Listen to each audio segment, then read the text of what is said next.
60. That's Stanford, 2 of 15 on third down last week. Here comes the blitz. Birnbaum goes down, fumbles the football. Vandals have it. It's Chris Snufflinga. He is gone. And Birnbaum is hurt. Touchdown, Idaho. Birnbaum's down at the 33. Touchdown, Idaho.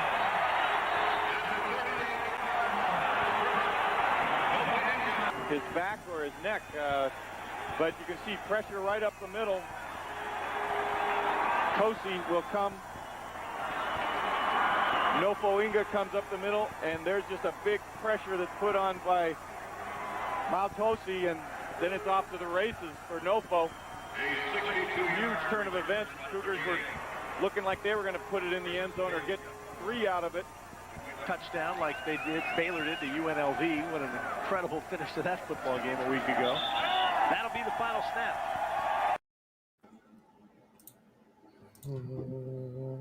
We are the tide from the north, we're brave and we're bold, defeating our rivals never gets old, making our way to the Big Sky Conference. Watch out, 'cause here comes the silver and gold. Whoa, whoa, this is Tubbs at the club for the Vandals of Idaho.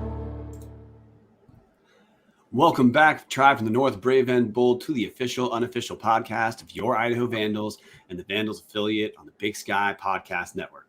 I'm your host, Brian Marceau, joined today by co-host Dallas Hammer, who has a big day coming up this Sunday. Dallas, how's the anticipation?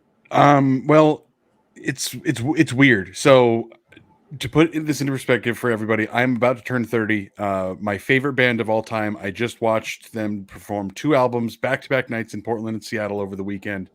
Usually I'm the guy moshing like crazy. I'm in the circle pits. If they want to do a wall of death, I'm the guy ready to do it. I did not do that. I stood in the middle of the venue and kind of swayed around and bounced a little bit. And I am still more sore than I've ever been after a concert. So I'm just sitting here thinking, like, am I going to be like alive on Sunday to watch the Super Bowl, or is this the end for me?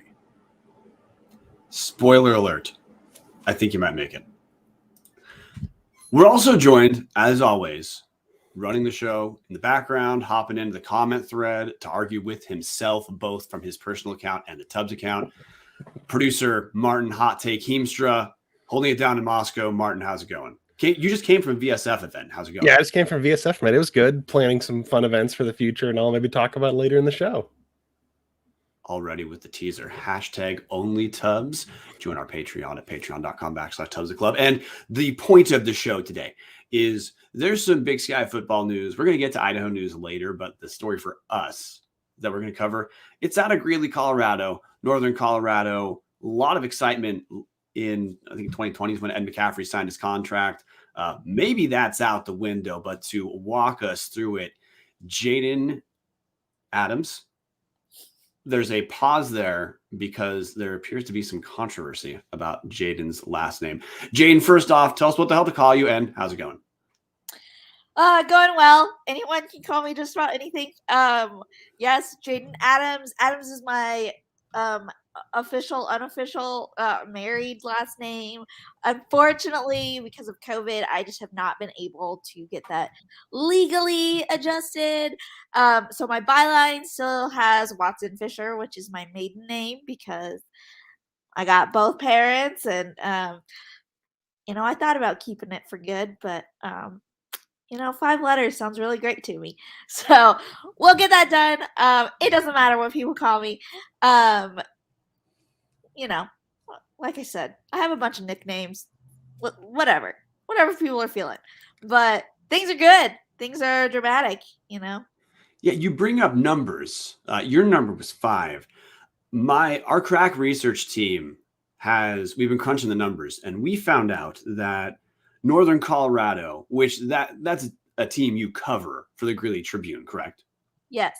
Yeah, we've crunched the numbers, paid for outside accounting work, and we have found out that though 5 letters is great for a last name, 31 to 32 is a rough number for people bailing on your program, which at this point, Northern Colorado has somewhere between 31 and 32, 31 confirmed, potentially 32nd coming pretty soon, players who have entered the transfer portal to get out of Greeley. And Jadyn is really the one who's been on top of this story.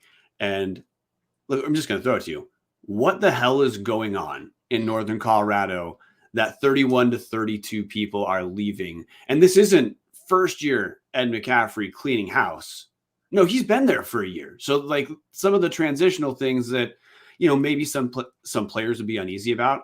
Yeah. Those should be up and running by now. And it's year 2 that almost half the roster is gone. Right. The whole what the hell is happening? I've been asking that for weeks now. I started hearing rumors, hearing comments early into the season about guys being unhappy. I heard players literally on the sideline of practice, talking, kind of under their breath about how, I think I'm going to get out of here. But, despite it being the second year, it is the first full season on the sidelines because they didn't get to play in the spring, right? And so a little bit of it was concern, maybe taking it a little bit with a grain of salt. But then it started getting big. I started getting texts from parents and emails from loved ones saying, this is so much more than just guys complaining about playing time. This is more than, they just think his personality is weird and they don't like it, and again, kept that kind of in my back pocket because I wasn't sure what was really going on. But then we saw transfers coming in. We saw 12 before Christmas, I think. Something like that. 12 before a couple of weeks ago, right? And it was a lot, but it wasn't terrible, in the age of the transfer portal. Okay, I can kind of see it. But then literally the day after my first story published, where it was just like, hey, we have 12 players leaving, their families are saying their problems, another dozen or so announced that they were entering the portal. And I was shocked. I guess it's just one of those things where you hear it, but you really need to see it happen before you can believe it. And those numbers have kept going up. Like you said, these aren't just, first year guys who are being upset. These are guys who have been in the program for now 2 years under Ed. And they're not happy. And, I keep telling people they have no reason to lie, despite, what the administration might be saying. They have nothing to gain and everything to lose. And so it's just a mess. And before we go into the details, just so that everyone's clear, I know that if anyone reads Jadyn's article, which you definitely should, she has a post on Twitter, or you can just Google Northern Colorado. It's going to be one of the most recent, Northern Colorado football. It's going to be one of the most recent hits. Can you walk listeners through who maybe haven't read the article yet?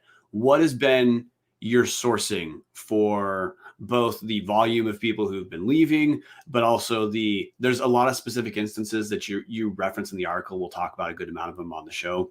What's been your sourcing for those? Yeah. So like I said, it started with, parents and loved ones reaching out to me. And at the time, players were not comfortable telling their stories, even anonymously, which, again, you kind of understand since these guys want to go somewhere else. They don't want their recruitment hurt or anything. But once the very first story published, I had guys reaching out to me. I did reach out to some of them as well. But several, came directly to me through their family members, referred me to other guys. And I had former staff members talking to me. And something that's not obviously noted in publication is, those 8 people who talked to me for this story are not the only people that I've talked to. There have been more than 24 people who have contacted me in some way to confirm at least, one claim or another, oftentimes multiple. I bring up the sourcing because one of the things that, of course, Ed McCaffrey, of course, the university has done is dismiss a lot of this publicly, which, simple point, whether the different allegations, different things referenced, or some people are going to take more seriously than others. But as a reference point, yeah, it's BS. A lot of the stuff is not BS. This is real. And the first thing I want to do is subdivide what appear to be the origins of some of these problems. And when I say origin of the problems, I'm just presuming, yes, of course, some programs are going to have, every program's going to have some attrition. 32 is like leading the nation. 32 is a gigantic amount of people leaving. This is something else. So first thing to look at are specific potential NCAA violations that have been disclosed to you. Can you talk us through what were the NCAA allegations relating to Northern Colorado football under Ed McCaffrey? Yeah, so players have alleged that they were on partial scholarship because, that's the way FCS financial aid works, and said that, their scholarships were reduced and they were not notified by the university or by their coaches. And multiple players said this happened to, a handful of them. It wasn't a one-off situation is what they're claiming. Another player said that, his was reduced under former coach Ernest Collins, and, just due to his work and some personal adjustments, he was going to get that back. But then Collins was fired, and allegedly Ed McCaffrey did not want to honor the agreement of, bringing this player's to financial aid back to its original agreed upon number. So the university has understandably and expectedly denied this. And I had a follow-up article on that as well. They talked about their process and, talked about how, they supposedly followed all the rules. But unfortunately, there is no way for me to get copy of the alleged notification that these players received or anything like that due to FERPA, the Family and Educational Rights Privacy Act or whatever it is. So they can't give that to me. But the players are saying they can't give me anything either because it doesn't exist. So we're kind of stuck in this limbo right now of not really knowing what's going on. And we're just kind of waiting to see if there's any official investigation. And to put it narrowly, the things that would qualify under the NCAA violations, it's financial aid related. It has to do with disclosing and the awarding and specifically adjusting downward of financial aid without following through regulatory procedures. Before we get to the second part, I should have brought this up earlier. Of the 32 guys leaving, it is not shocking for in a new program, not just have in a new program people leave, but in a new program for guys who are not seeing the field as much to be likely to transfer out, or of the people who transfer out, people not seeing the field are more likely to be unhappy where they're at, want to go elsewhere. Northern Colorado, of their 32 guys, it's not just bench guys, correct? We have some difference makers from relative to how Northern Colorado was. We have some contributors from last season who are not coming back, correct? Yeah. And, again, the university is saying that there are a lot of reasons for a player to transfer, which I feel like that's generally understood. Most people can understand that it might be more than supposed to playing time or what have you. And one of the things that was told to me was that, these guys meet with compliance, and they often meet with their coaches or administrators to talk about their reasoning for leaving.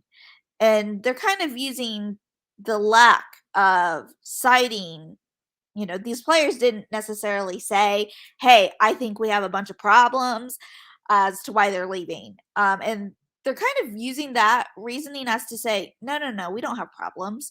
But that's not what they're telling me. They're saying we didn't tell them.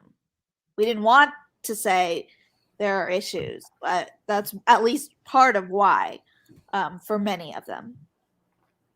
Which that's a nice segue into the second batch of reasons why Northern Colorado is probably seeing more people than you'd expect leave the program. This is essentially a batch of two things for me, which based off reading your article, there are some broadly what you would call cultural issues with the way Ed McCaffrey has run Northern Colorado, which I also batch in with just clear evidence. Ed McCaffrey and the McCaffrey family, I say that because it's not just Ed McCaffrey on staff, but Ed McCaffrey as a coach, as a quote unquote CEO, whatever you want to call it, of Northern Colorado football, clearly did not take Big Sky / FCS football seriously. You can start wherever you want, whether it's cultural or what I consider evidence of just not being aware of the level of commitment needed to succeed at this level.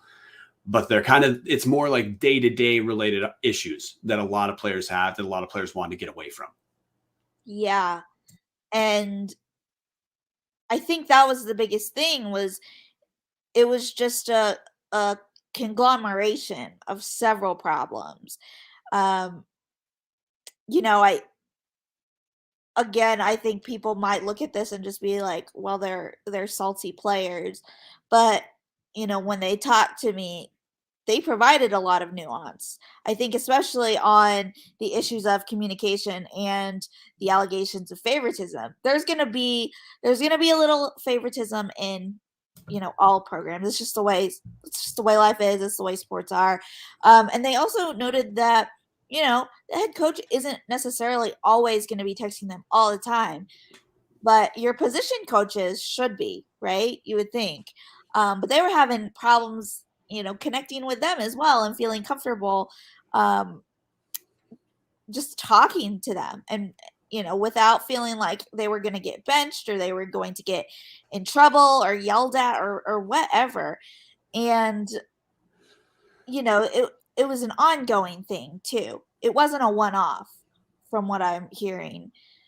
And it would be really easy to just brush it off as, oh, it just happened once. He just ignored me once.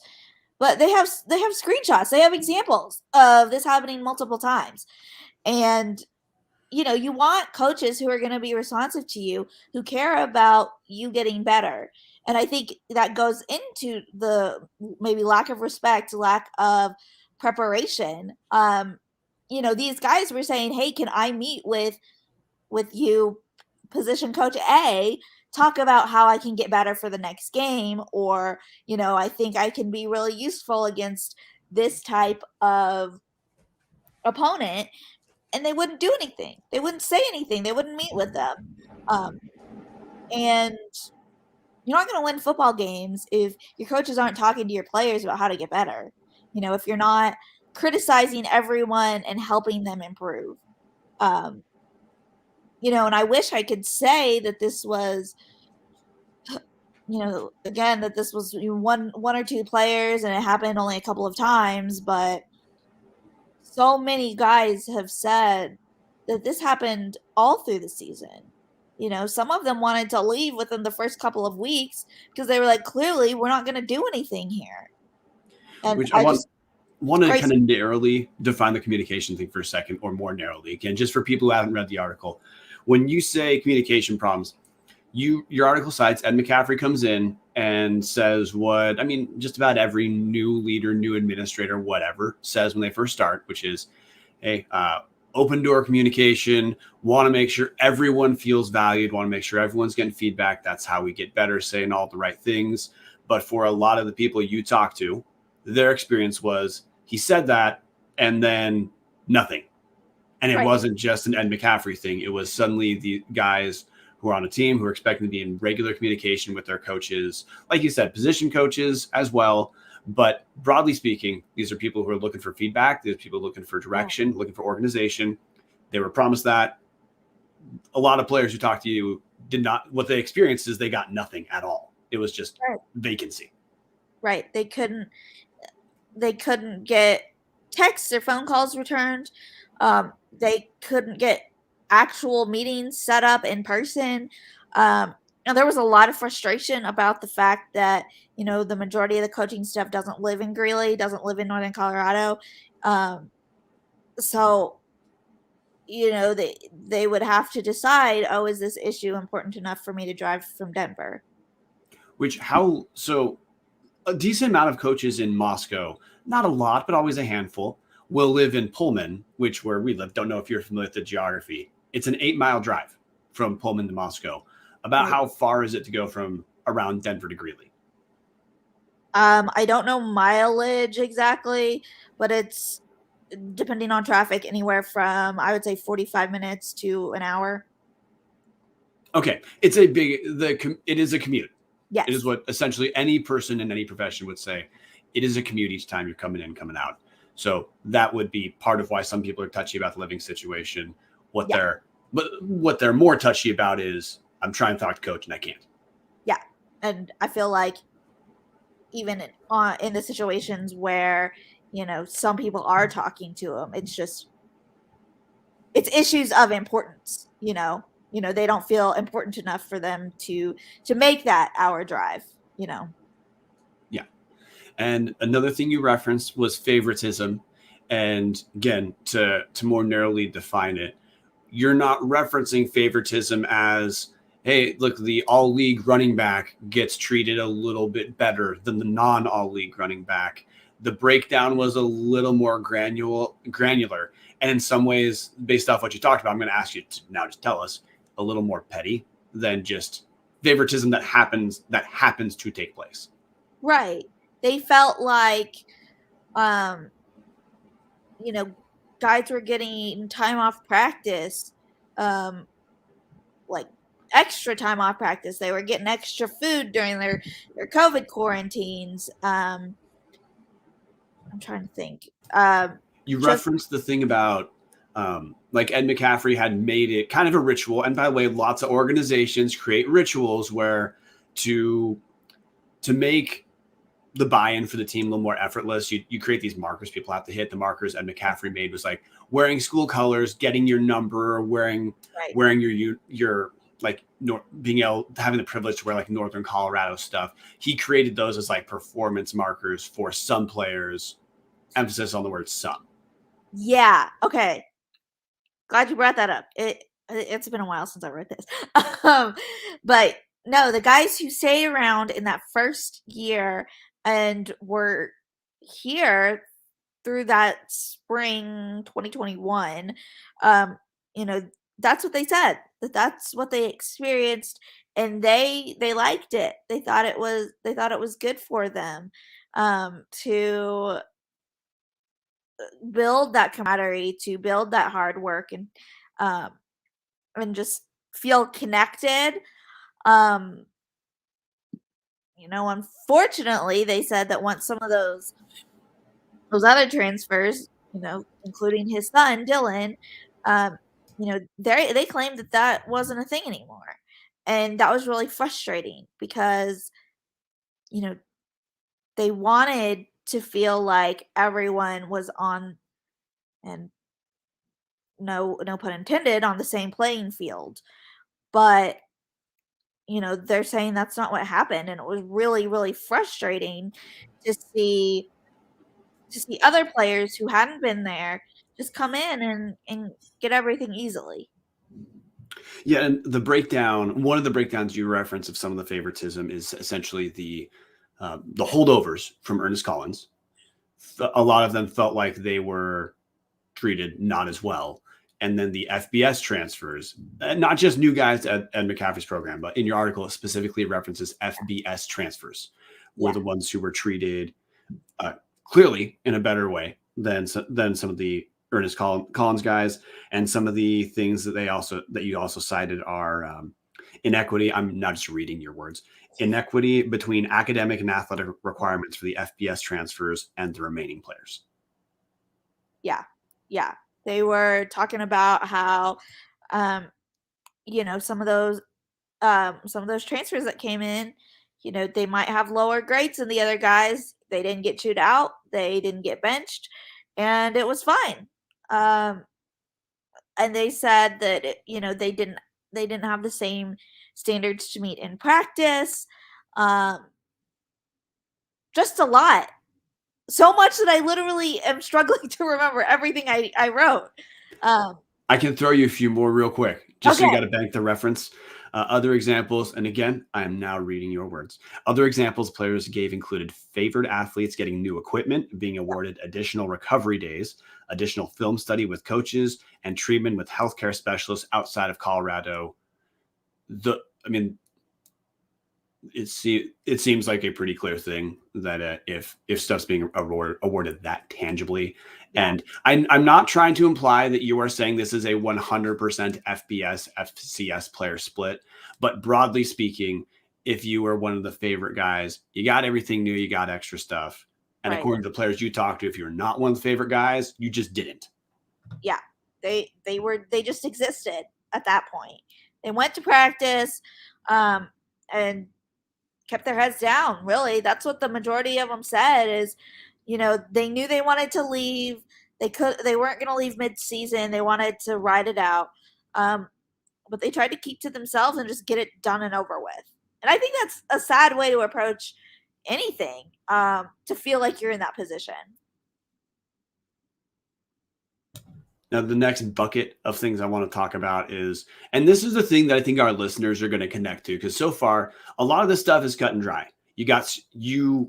The university did fulfill their obligation financially, or they did not. Now, I know you're saying there's some vagaries about finding out exactly what happened where, but in terms of a listener interpreting what happened, people got what they were supposed to from a regulatory stance, or they didn't. For the favoritism part, you were one of the favorite dudes, or you were not one of the favorite dudes. The part I think our listeners are going to connect with more is the batch I consider clearly Northern Colorado and hiring Ed McCaffrey. They thought they hit a home run. And I think Ed McCaffrey just thought he was going to walk in and the Big Sky was not going to be a very tough conference. There's a handful of things to talk about that I would think of in terms of not taking the Big Sky seriously. The very first one, and this is one I'm kind of magnetized towards. Hiring Max McCaffrey as an offensive coordinator with exactly no experience whatsoever. Players talk about that. Yeah. I think they had a very nuanced approach that they understand that everyone starts somewhere, but this made no sense. And like I pointed out, UNC has been a place that has been able to give coaches their first Division I job, or their first head job, right? You've got Steve Smiley, you've got Kristen Matteo, both on basketball, you've got Lindsay Oates on volleyball, and then I think literally 8 of them currently on staff. This has been their first D1 head coaching job.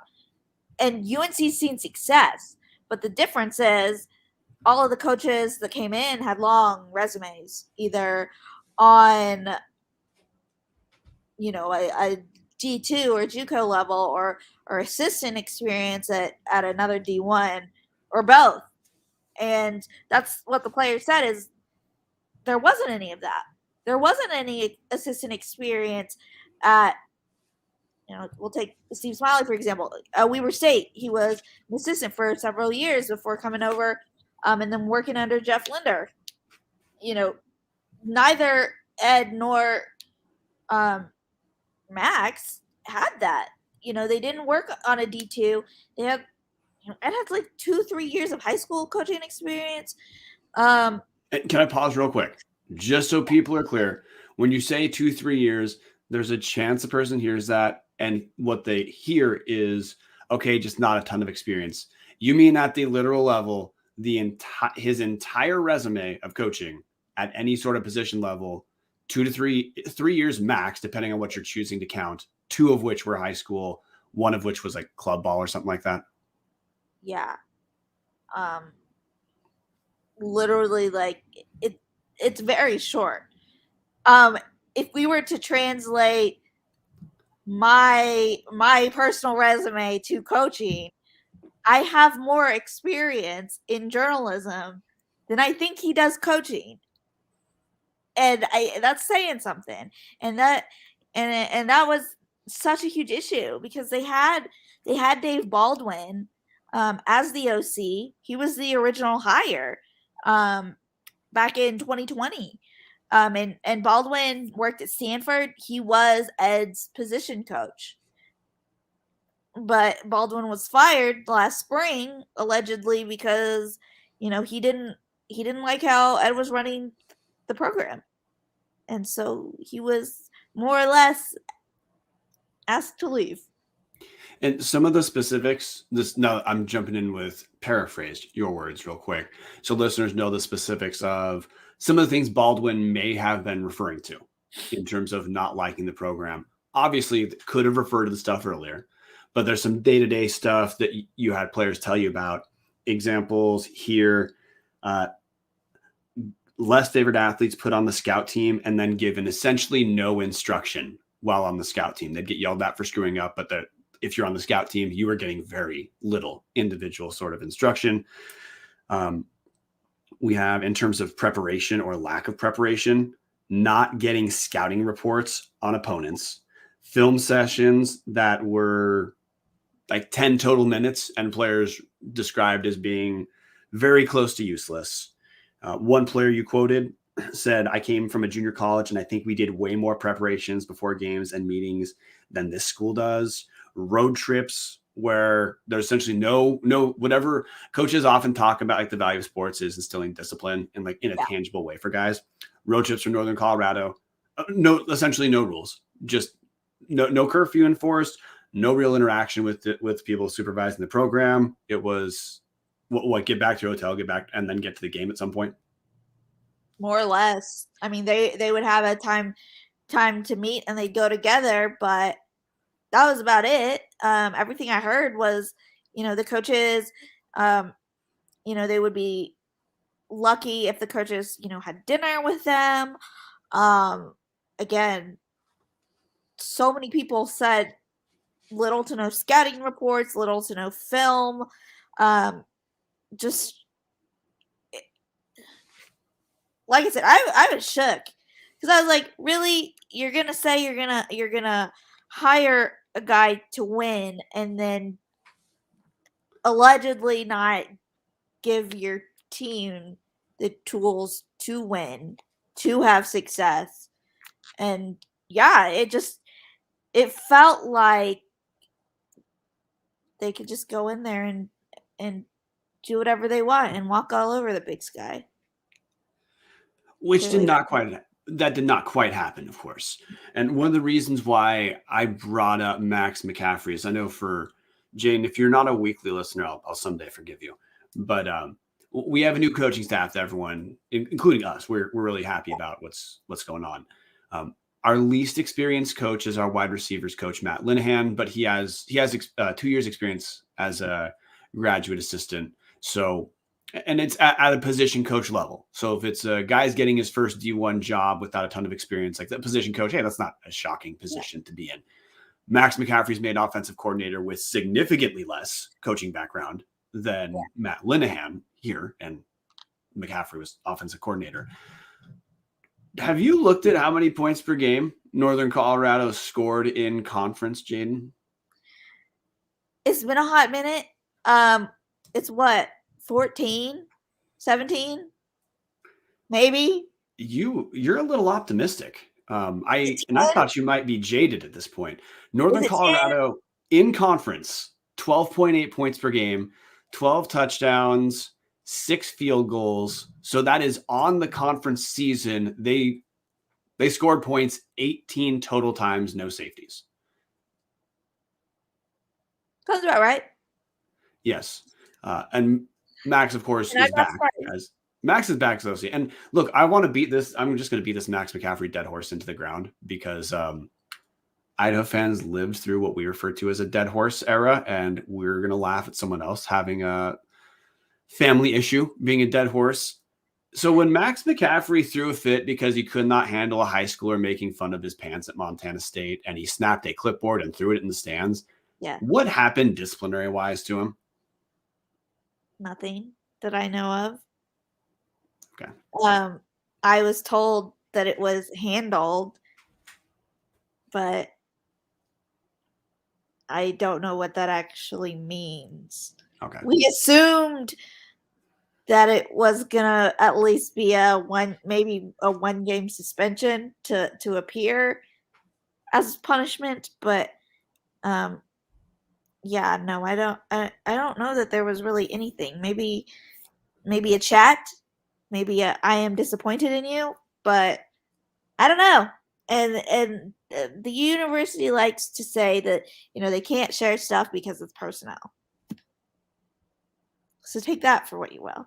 But yeah, there was a lot of drama around that stupid clipboard. Yeah, one of our Big Sky Podcast Network shows, the Montana Mint, found the high school dude and interviewed him, which if you... I did speak to him. Oh, you spoke to him too? I have a picture of said clipboard somewhere. I don't know if it's still my photos. Obviously, we need you to send us a picture so we can turn into merch. Although I don't know how much Northern Colorado merch is going to sell in the Idaho era. But I'm going to Jane, I want to shift real quick. This would not be in your article, but it would relate to your article.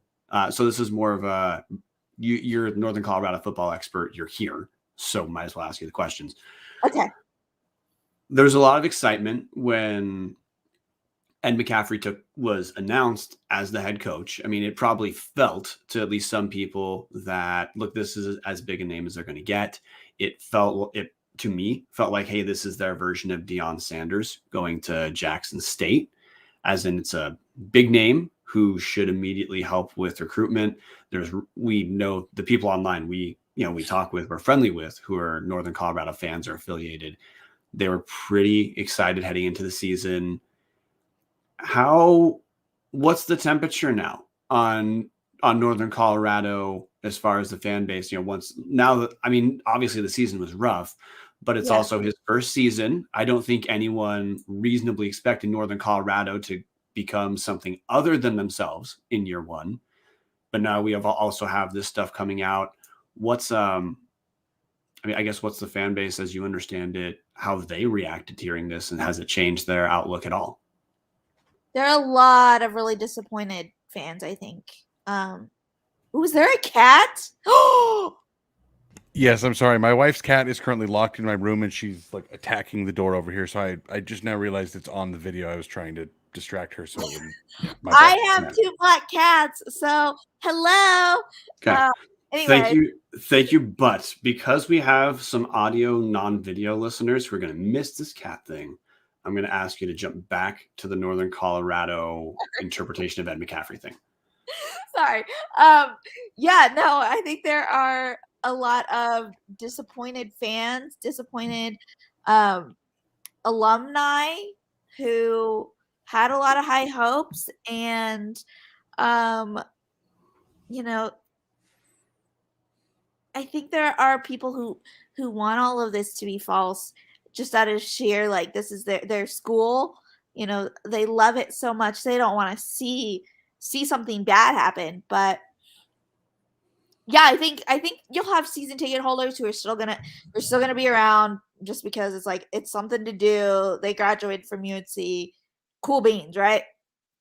But I think there are a lot of hurt alumni who maybe don't live in the area anymore. There are a lot of former football players who who've either tweeted about it or reached out, talking about how upset they are to hear about this, and talked about how excited they were for the future, and now they're not so sure.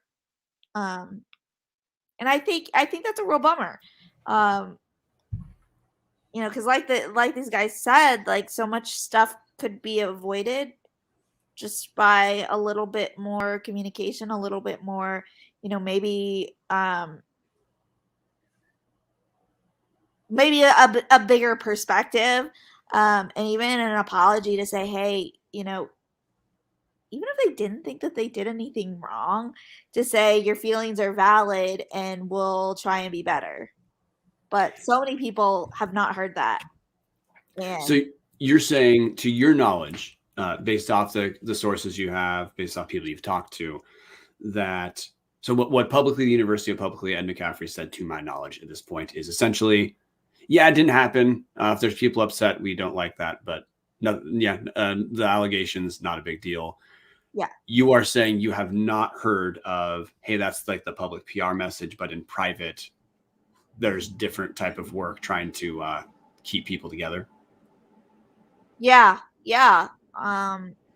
As in, there is not a different, to your knowledge, there is not, like, you have not been told of, like in private, McCaffrey handling this news coming out different or in a way that does not wholly align with this public perception, which has been, hey, there's nothing to see here. Yeah, no, there's nothing to see here, inside, outside, and people inside and outside the program are upset about it. I think a lot of fans are actually are also upset that there hasn't been any sort of other apology. Like I said, there's no acknowledgement that maybe something could have gone wrong, and saying these players' feelings are valid. And I think a lot of fans and alumni are really upset about that. So I don't know how things are going to go. I just know that the mood is not super great. All right, before we surrender you to your two cats who are not on camera for the rest of the night, Jane, thanks for coming on. Tell everyone where they can find you. Yeah, so most of my journalism stuff is on Twitter. The account is also Jadyn Adams, but the handle is J Watson Fisher. So, like I said, lots of clarity there. People can follow me on Instagram, I guess, but it's mostly cats and food and like outfits. So not so much on journalism, but I always like new followers. That's cool. And I do have a quote unquote professional Facebook that I occasionally put stories on, but let's be honest, I'm not as committed to that one as I am Twitter and Instagram. So can we, at this point, understanding that Big Sky beat reporters do leave, at this point, should we tell listeners, hey, if you want to keep up with Northern Colorado, or if you want your Twitter timeline to just be Big Sky stuff, Jadyn Adams is the person to follow? We'll say that for now. I'm not making any promises. I miss my mom, and she's back in Oklahoma. So we'll see. But for the time being, I'm here unless someone wants to pay me more money. And right now they don't want to. Till further notice. Jadyn, thanks for coming on. And if you're still here, we will assault you with Northern Colorado questions as news develops or as football season approaches. Oh, God, I hope not. Hopefully no more drama. That's what you say. We love it. But anyway, thanks for coming on, and maybe we'll talk to you later. See ya, friends. Thanks, Jadyn. So before we shift out, Dallas, want to hear you've been on the shelf for a while, based off what we talked about, based off specific stuff, based off of articles you may have read. Jump in, man.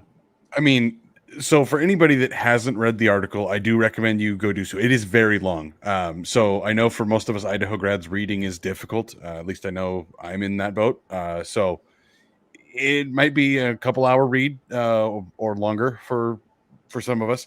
But the biggest thing that sticks out to me is that everything that this guy could do wrong, he's doing wrong. and it's baffling. Like we barely scratched the surface of some of the things that are listed in here, but there's all the communication problems we talked about. There's the fact that he's extraordinarily unqualified. One of the biggest things that is insane to me is he doesn't seem to care at all. And obviously, like it's been discussed, but this whole article is about like it honestly, what I know Cap Dan has mentioned in here multiple times about like smooth it over to the players or don't give a fuck. Don't tough call. Like, but this guy's literally choosing don't care. It's almost like he's getting this on a resume and hoping that he's going to land another job, but good luck with that.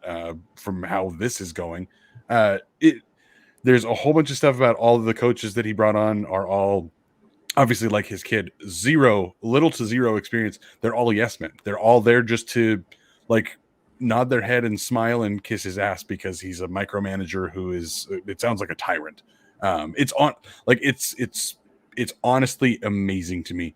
I inadvertently took a shot at Akey and Petrino in the comment section and said it was kind of like if you combined the two of them, if Petrino had more success that wasn't tied to his brother, I could have seen him being a guy that was a lot like this.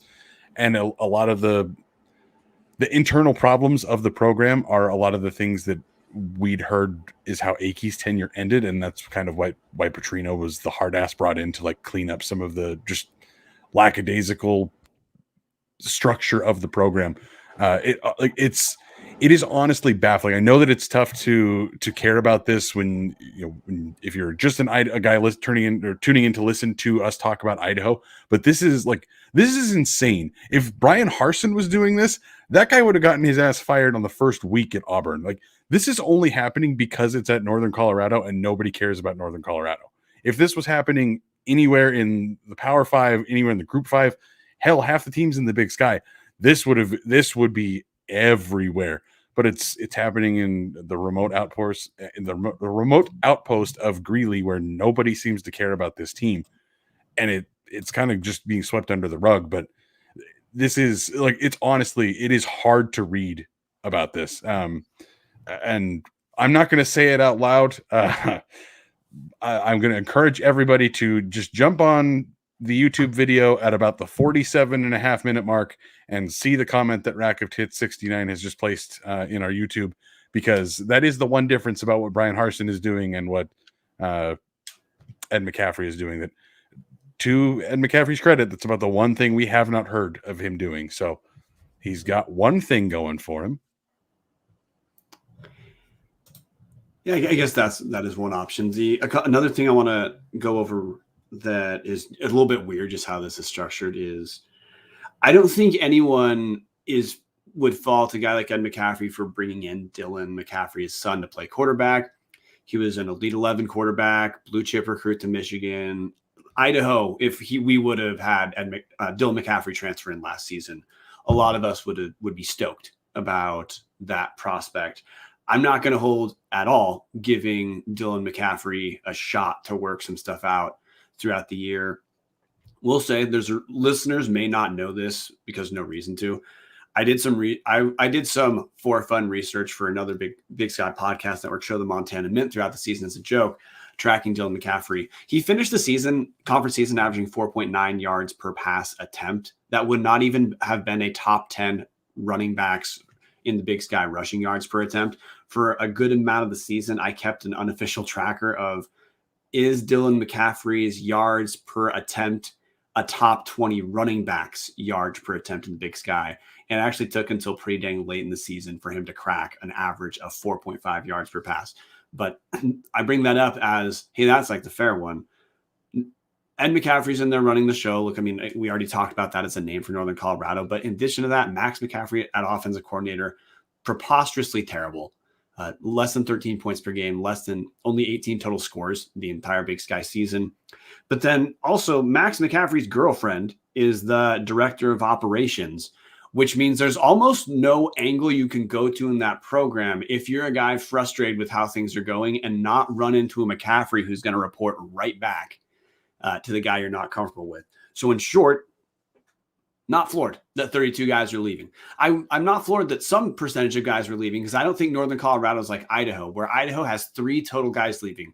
One, that's a testament to what Eck has done as trying to shore up what Idaho has, because he believes we have the foundations already to be solid and that we've been underperforming. And if we've been underperforming, likely in a guy like Eck's mind, it means, well, it's because you change strategy up, add some extra players too. But if he is keeping all the guys, that's because he wants to. Northern Colorado, probably talent-wise, not in that same scenario. So you wouldn't necessarily want just 3 people leaving the program, but 32 leads the nation. It's not close. Jane talked about that in the article. A couple other schools in Colorado have around 20 some, but that counts people transferring into the program too. This is Northern Colorado, just people leaving the program. It's 31 to apparently 32 is going to be confirmed pretty quick. Before we transition out, Dallas, anything you want to bring up to close the discussion on? Honestly, to me, this is just further evidence of why it feels so great to finally hit the home run in the coaching search, is what it feels like for us. I mean, again, Eck's got to have games for this to matter, but he's doing every player that we've had info from, every parent we've had info from has been saying only positive things about what Eck's done. And it kicks ass for us to be on the inside of that scenario instead of being on the outside. Dallas, closes out before we transition out. I mean, I just want to reiterate to people, I have railed against the Petrino regime for most of the last 9 years. Okay, honestly, all of the last 9 years, including the bowl season. They almost lost to Montana State to start. I was amazed they made a bowl season. Like, they almost lost bad to Montana State team. Yeah, like that was an absolute miracle. That honestly looked like, holy shit, Paul might get fired after this game, because they almost lost to an awful Montana State FCS school when we were still FBS. Anyways, I have been contacted by so many former players and so many like parents of former players and current players, and have all had these awful, terrible experiences with Paul Petrino. A lot of players have been out. We had Austin Rico on our show and heard good things about Petrino. Obviously, there's good and bad on both sides. That is the same thing with the McCaffrey thing here. We obviously didn't have Ben Schleiger on, but if you look at Ben Schleiger's article, a lot of stuff is anonymous because players didn't want to risk things. There are active players that say the exact opposite of the things that were in Jadyn's report, that coach is really hands-on and he's great to work with and you know where you stand with him. There are certainly people that say that. And I think that's a fair thing to at least acknowledge. There are people that have good experiences with him, but by the large majority of 32 players transferring, and most of the people quoted in Schleiger's article and most of the people quoted in Jadyn's article, this is a train wreck. This is an absolute disaster. And I don't know what you do if you're Northern Colorado. You took a swing on bringing in one of the biggest names in Denver sports history to try to bring some sort of interest to your program, and it has failed spectacularly. I'm so thankful, like you said, that we are in an era of Vandal football where, our viewership has gone through the roof. Our Patreon, patreon.com/Tubs of the Club, #OnlyTubs, has gone through the roof.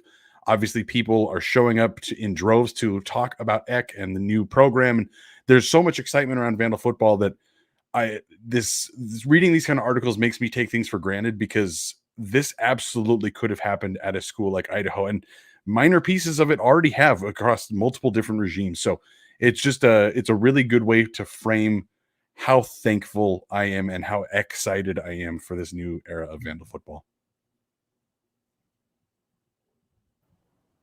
And with #OnlyTubs. Yeah, exactly. #OnlyTubs.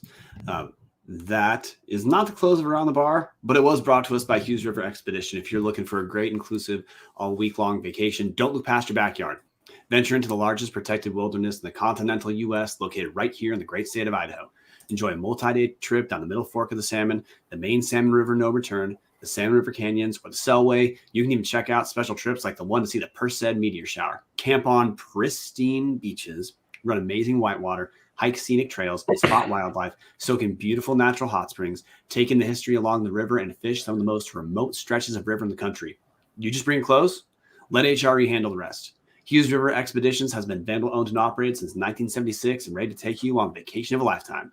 What are you waiting for? Find out what it's like to grab a paddle, catch dinner, and ride the bull all throughout the Gem State. Call them now at 800-262-1882 or check them out at hughesriver.com.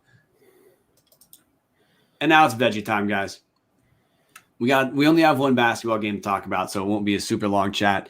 And now this is when everyone can jump off if you're here for the football talk. Although, you know what? Because we're closing out, just like a teaser for next week, I have some stuff I want to talk about from the signing day event that I went to that is concrete that I think listeners will like, but it's also not time sensitive like this basketball game. So Idaho plays one game last week. It is against Southern Utah. It is in Cedar City. Southern Utah, one of the better teams in the Big Sky in the top 4. They're definitely going to be a team with a bye. That is I gotta jump in here real quick. Brian is stalling to find the score because in the outline I wrote "Who cares" to dog shit as the final score. So I apologize, unprofessional on my behalf. That's cool. I actually wasn't stalling, but the Idaho goes down 75-59. We're led by Mikey Dixon scoring 17 points on 5 of 13 shooting, picked up for 4 rebounds as well. Rashad Smith off the bench, and then Trevante Anderson starting. Both chipped in 11, although Trevante took 14 shots to get to his 11. This was a game that honestly didn't feel very close at all. I was amazed it wasn't a 25 to 30 point win. Southern Utah was hitting everything early, but they were hitting everything early because the shots were open. Dallas, what's the story of last week against Southern Utah? Oh man. I mean, the story is the same thing it's been. There's not enough talent on this team, and the coaching isn't good enough to recover. Obviously, we've spoken as we went through the run where we hoped to pick up some wins and didn't pick up anywhere near as many as we thought we would. Then when you start playing against the teams in the cream of the crop in the Big Sky, it's almost like watching a different sport. It's just ugly.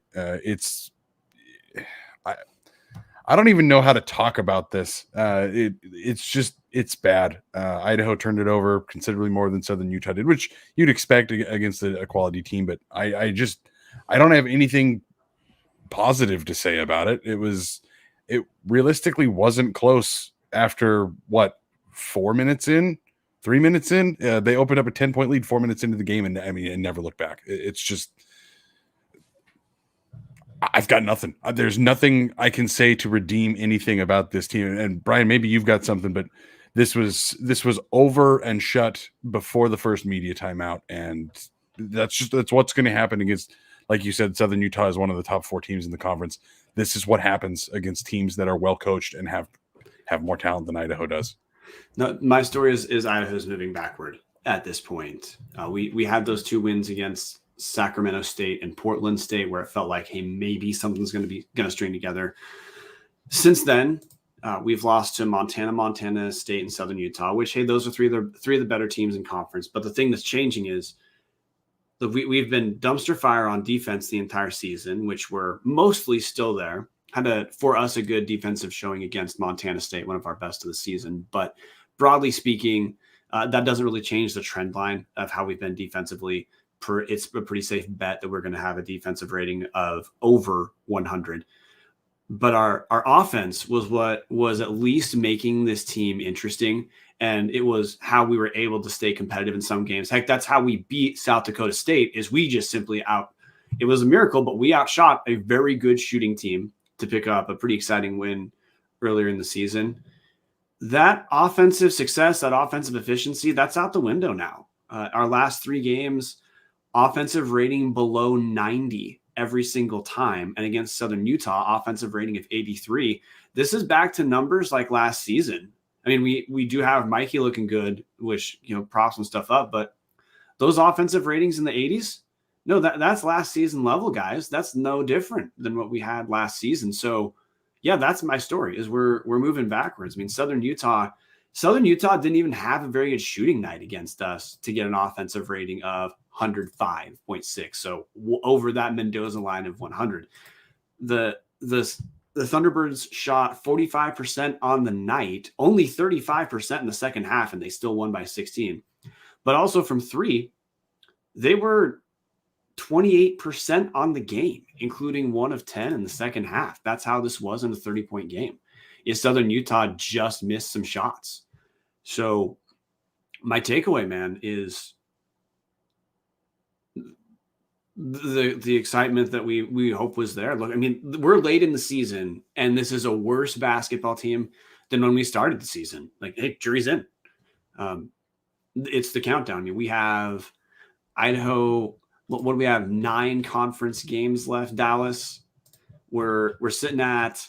We've got 2 conference wins. We're 2-10. So we've got 8 conference wins left. Klaus at this point needs to go 7-1 to hit that 12-win mark we were told to. We were told he's going to have to hit. Separately, been told that at least discussions about organization for a next coach are beginning, with the expectation that alums are pretty excited about the football coach, and we'd like 10% of that with basketball. So we have about 2 more losses before I'd expect the talk to be taking place. And I'm saying this fatalistically because there's just no way. Like, I mean, the jury's got to be in. It's just going to be over. So for us, it's kind of playing out at this point. After our next, we have 2 losses for 12 wins to be off the table. After our next 2 losses, the story for me on this team is, what does it look like playing out the string? Yep. Honestly, that's all there is here. All the excitement that we have for the new football staff, I have the inverse of that for this basketball team. We are counting down the moments here. Like Colin says, there is a 0.01% chance that he goes 7-1 to finish the season, and the search should start immediately if we lose to ISU. I would put a small asterisk on that. If we lose to ISU again, because that's, I think, important. If ISU beats Idaho twice this season, I completely agree. Just cut the head off the snake right there, and let's just start moving on immediately. I honestly feel like that should have happened years ago. But as our lovely Dan Martson jumping in, Captain 58, a team that gets worse as the season goes on, that's a sign of quality coaching. We saw this with the end of the Petrino era. That Eastern game hit, and then it seemed like the team just kind of checked out on him, and for the most part, everything fell apart after that. That feels like we are at this exact point with this basketball team. We have seen the peak. Unfortunately, it came months and months ago. And honestly, since December 8th, we've had a little bit of optimism here and there, almost beating Eastern on the road. Shout out to Patty, hanging out with him at that game. And then the score was deceptive against Weber State. Obviously, it really wasn't that close, but they're like, okay, hey, Weber State's pretty good. They hang with them. Maybe we've got that shot to rattle off some wins on the weakest stretch of the schedule, and then we go out there and get creamed by most teams. And it's just, I got nothing. There's nothing here to excite me. Klaus could win every single game from here on out, and I wouldn't care. I'd be like, cool, get him gone, and let's start this over, because this is obviously not working. We're how many years into this failed experiment, and it's just not working. And to me, this is the same thing as the Petrino thing. Everybody can see it. It's blatantly obvious that this isn't working. There's, like Colin saying here, the peak of this was losing 9 close games, and that was the best run that Zach Klaus has had as the head coach here. And unfortunately, that's true. I'm sure Klaus is a great guy. We've heard nothing but good things about what he's done academically to improve the program and some of the things behind the scenes. But at the end of the day, the basketball is terrible to watch, and the results are obviously just fantastic. So what the hell are we still doing? We're regressing. I mean, we talked a couple weeks ago about how turnovers were not a huge issue for this team. They weren't great, but they weren't terrible. We're down to the second worst assist to turnover ratio in the league. We have a turnover to assist ratio of averaging 3 more turnovers than assists. The other issue with that is, assist wise, we're kind of middle-ish of the pack, but now we lead the league in turnovers per game while not being particularly great at getting assists. The reason why I bring up getting assists for listeners is assists are evidence of effective offensive system. assists are evidence of people getting easy shots. It's not just the accrual of an assist. It's what an assist signifies. So offensively, we're regressing. We're turning the ball over. Defensively, we're not getting better. It's really just that's it. This week we do get to play. Well, we're recording on Wednesday, so we play Idaho State in Moscow this week for the King Spud. We're going to call it the King Spud game forever. Other than Idaho State, we also good God. After Idaho State, we play Weber State. That's in Moscow as well. That is going to be on Saturday. And then we have Montana next week after we record for Thursday. But we have another run. Idaho State has to be a winnable game. But then we follow up with Weber State, Montana. Yeah, it's just over. Well, I'm ready to shift out. Hot take Heemstra. You ready for the quick women's update? Yes, sorry. If you want to go ahead and start your little. Yeah. Oh yeah, I forgive you. So women's basketball, they're finally back on the court after being on the shelf for coronavirus issues, both of their team and other teams. So first game, Idaho at Southern Utah. Idaho wins 82-63, paced by Sydney Gandy's 22 points. Beyonce adds 15.7 rebounds. Allison Kirby chips in 12 points, 11 rebounds, 8 assists, almost triple-double. Followed that up, Idaho at Montana State. We go down 96-84. Montana State's a good basketball team, guys. They have the best player in the conference. But Allison Kirby leads us 18 points, 4 rebounds. Beyonce 16.6 rebounds. TM Johnson, 14 points, 5 rebounds. So, Martin, this to me falls in line with what I've seen out of our women's team. We're a middle-of-the-pack-ish team in the Big Sky, which means we should probably lose against the best teams in the conference. We should probably beat the lower to middle-ish teams in the conference. But what's your takeaway from these last couple games? Yeah, these two games are kind of I know I've said it in the past 2 games. I think I've said, I can't remember exactly what I've said week to week on these shows. It kind of all blurs together at some points. But the first game was almost what I expected this team to be at the beginning of the season. You're beating everybody. You're beating them with no regards for, I'm saying no regard, with no, you're just beating them. And you are in control the entire game, wire to wire, and you do not let up at all. Yeah, results not in question is what you're talking about. Yeah. Yeah, the result was never in question. There was maybe a thought that maybe it'll be a little closer than the game actually was, just because you're playing your backups, your freshmen, getting them that game time experience, those learning experiences. So when they become your starters, they have those experiences they can go off of. But it was never in doubt. The second game, the Montana State game, was the gas ran out. If you're watching on YouTube, they got outscored 26, I think it was 28-7 in the fourth quarter, and you could just tell they were out of gas. There was Idaho was leading, and I thought, oh shit, this team is for real. They are actually going to beat the top teams in the conference, but it's just sometimes they feel like they have it together, and some games they don't. It is just, this team is an enigma. Like I've said in my Discord, it is some days they could fuck around and win the tournament in the conference tournament, or they could crap the bed and lose the first game, lose the first tournament game. It is, you don't know what you're getting week to week with this team. Yeah, and this was a rough stretch. I mean, Montana State's leading the conference at 10-2 in conference, 15-8 overall. Southern Utah, I mean, their record for women is almost identical to the record in men. Southern Utah is no slouch team for women's this year. I know in the past they have been like the bottom feeder, but this year they are a lot better.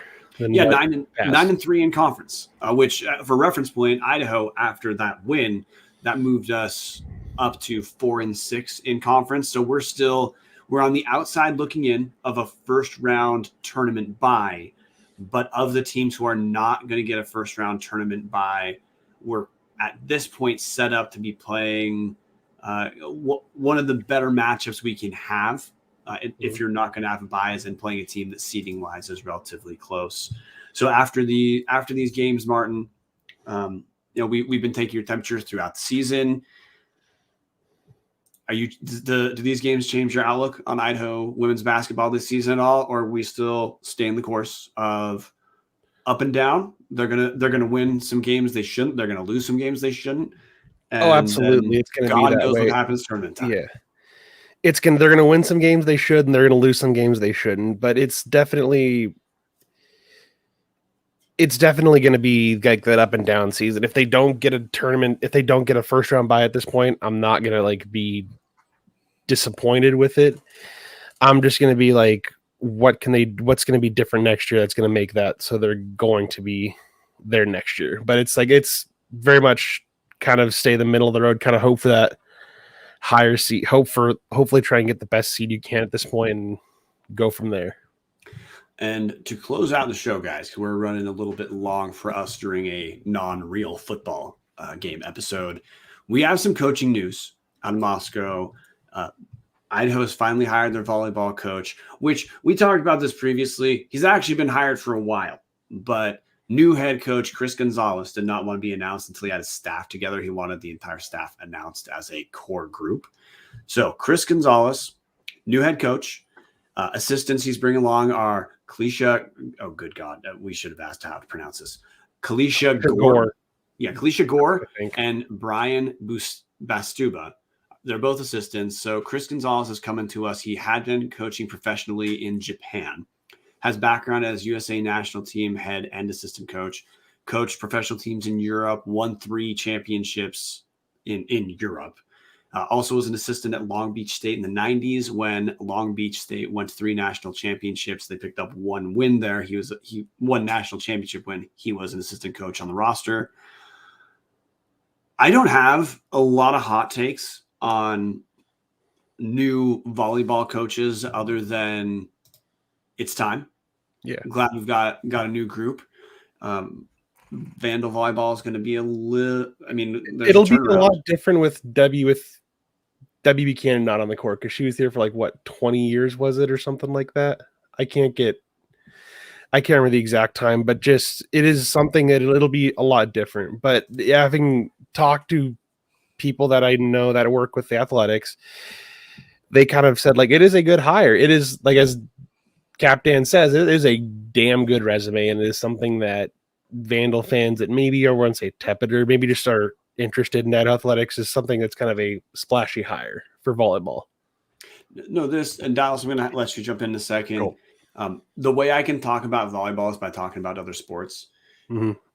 We rightly and persistently have hammered home that hiring of Zach Kloss was a historically bad hire by Terry Golick, and people should have been down on her for that hire. And then we didn't have a lot of big things to react to. I mean, Idaho navigated the coronavirus time. We had spring season, but we were not unique in doing that. So, I mean, pat ourselves on the back, but not too much. That's, relatively average for FCS teams. You played and didn't die during the spring.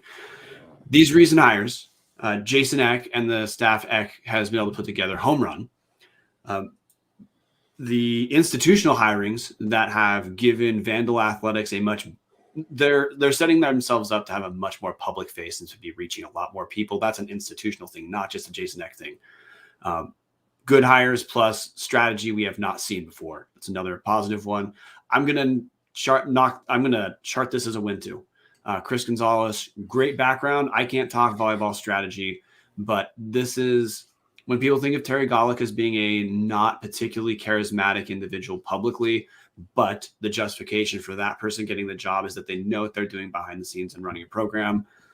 This is starting to be, we're now getting more pieces of evidence in favor of that interpretation of her, which good news, about time. And something I want to bring up. We all joked about it. And I say we as in like the Vandal fans that I knew before I was involved with Tubbs. We all joked about, hey, we're hiring somebody from Wisconsin. Maybe she can hire some Wisconsin coaches and bring them over. Obviously she knew Eck from her time at Wisconsin. They'd had a relationship that went back a very long time. It's funny to think about that as like maybe that Wisconsin connection helped. Obviously he had coached at Idaho, so that was a large part of it, but he being Eck, excuse me. So Eck obviously had coached at Wisconsin, played at Wisconsin and then coached here at Idaho. And the Idaho tie was probably a bigger thing. But for anybody that doesn't follow volleyball, Wisconsin just won the national championship. Golick is quoted in this article that's on the screen. Just go to govandals.com and you can read all about the new coaches. Golick is quoted in here. She reached out to the head coach at Wisconsin who just won a national championship and asked for a recommendation on who to hire. And this is one of the guys that was given to her, maybe the guy that was given to her. So we may make jokes about the Wisconsin thing from time to time, but if Gonzalez comes in and turns the program around, at least for the public perception of it, the way that Eck has, this is fantastic. This is what we wanted to see when we hired a former assistant AD or associate AD, I forget what her full title was. When we hired Golick in, this is the kind of thing we were hoping for, was to land people that have some sort of tie to a larger school or use that Power 5 connection to make headway in building these programs. So yes, while the Kloss thing is historically bad and will always be historically bad and will always end up being a running joke on this show, the rest of the coaches she's hired, she seems to be doing a pretty decent job with it. Don't have much to add other than hoping that streak continues when men's basketball season concludes. We're already running long, so I'm going to save my signing day stories for next week. Spoiler alert. I went to the Idaho signing event, met the coaches, and would love to talk to you guys about it, but we're an hour 15, so we're going to have to run. Martin, really appreciate you running the show from the shadows. I want to throw it to you before we call it a night. Anything else you want to say to close out volleyball? No, I got nothing about volleyball. Just something to kind of keep the date on. I've kind of, as being in Moscow, I've tried to help with being more active with my local Vandal Scholarship Fund chapter, and something that they want me to help promote is the Vandal Golf Tournament and Vandal Golf Scramble.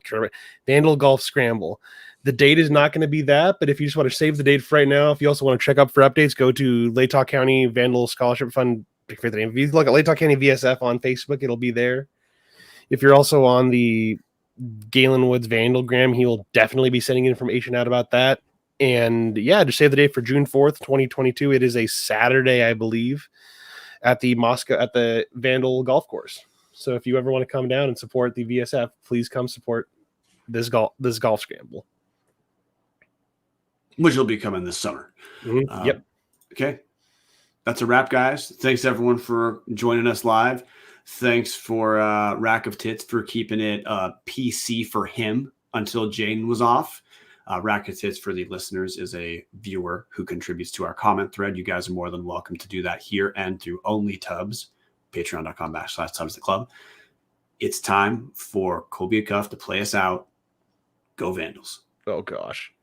So raise your glass and have a drink with me. Here's to the Vandals in the crowd, all just out there living the dream, right up one